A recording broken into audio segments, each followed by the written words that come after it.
எத்தனை பேர் டென்ஷன் இல்லாமல் விவசாயம் பண்ணுறீங்க சொல்லுங்கள்? ஒரு ஏக்கர் நெல் விவசாயம் செய்யணுன்னா 30,000 ரூபா செலவாகும். 30,000 ரூபா செலவாச்சுன்னா 30 மூட்டை நெல் அதுக்காகவே நீங்கள் எடுக்கணும். அதுக்கு மேலே வந்தால் தான் லாபம். சரி, நீங்கள் நெல் விவசாயத்தில் கணக்கு பண்ணுறோம் இல்லையா? எல்லா கணக்கும் சில பேர் எழுதுவாங்க. கொஞ்சம் படித்தவங்கெல்லாம் நாம் எவ்வளோ செலவு பண்ணோன்னு எழுதி பார்ப்பாங்க. எழுதி வைங்க, ஆனால் கணக்கு பார்க்காதீங்க, பகீர்னு இருக்கும்.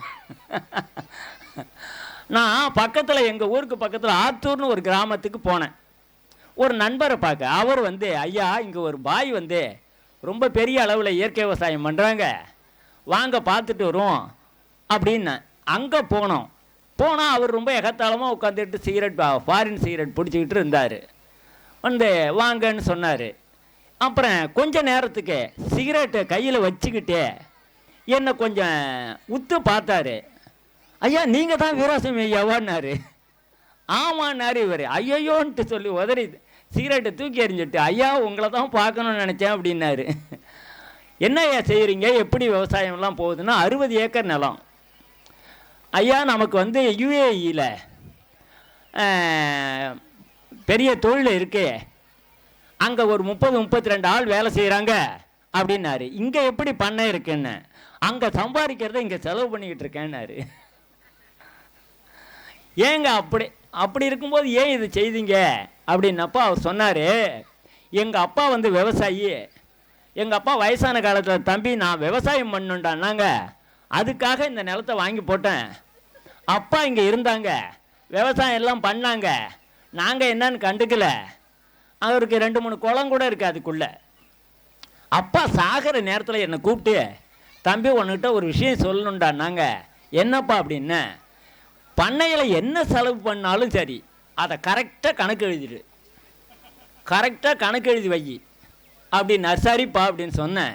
ஆனால் தயவுசெய்து கணக்கை பார்த்து விடாத, பார்த்தீங்கன்னா நீ நிலத்தையே விற்றுட்டு ஓடிடுவேன் அப்படின்னு சொன்னாங்க. அதை அப்படியே ஃபாலோ பண்ணுற ஐயான்னாரு. அப்போது அவங்கெல்லாம் ஆர்வ மிகுதியில் செய்கிறாங்க, நாம் அது மாதிரி செய்ய முடியாது. எங்கேயோ சம்பாதிக்கிறத எங்கேயோ செலவு பண்ணுறாங்க.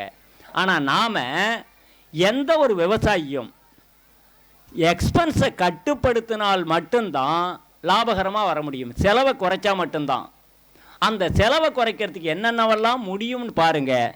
அந்த செலவை குறைச்சா நாம் விக்டோரியஸாக வர முடியும். மேற்கொண்டு இதை பற்றி நான் இன்னும் அதிகமாக சொல்கிறதுனா சொல்லிக்கிட்டே போகலாம். இப்போ எனக்கு தேவை என்னன்னா, நீங்கள் ஒரு 10 பேர் 10 கேள்வி கேட்கணும். கேள்வி கேட்டு பதில் சொல்கிறது தான் உங்களுக்கு என்ன தேவைங்கிறது எனக்கு தெரியாது இல்லையா? நாம் ஹோட்டலில் போய் சாப்பிட்டா சர்வர் என்ன கொடுக்குறாரோ அதை சாப்பிட்டு வந்துடுவோமா? வரமாட்டோம். நாம் தான் ஆர்டர் பண்ணுவோம். அதை சாப்பிட்டுட்டு என்னையா இட்லி சுட்டிருக்க கல்லாட்டம் அப்படின்னு சொல்லுவோம். அல்லது என்ன சாம்பாரில் உப்பு காணாமல் போயிட்டுதுன்னு சொல்லுவோம். இல்லைன்னா நல்லா இருந்ததுன்னாப்பா சூப்பராக இருந்தது அப்படின்னு சொல்லிட்டு வருவோம். அந்த மாதிரி இப்போ நீங்கள் உங்களுக்கு ஏதாவது ஒன்று கேளுங்க. நான் எனக்கு தெரிஞ்சது என் அனுபவம் 54 வருஷம் விவசாய அனுபவம் இருக்குது. என் அனுபவத்தில் 25 வருஷம் இயற்கை விவசாயத்தில் அனுபவம். நீங்கள் கேட்குற கேள்விக்கு நான் விளக்கம் சொல்கிறேன்.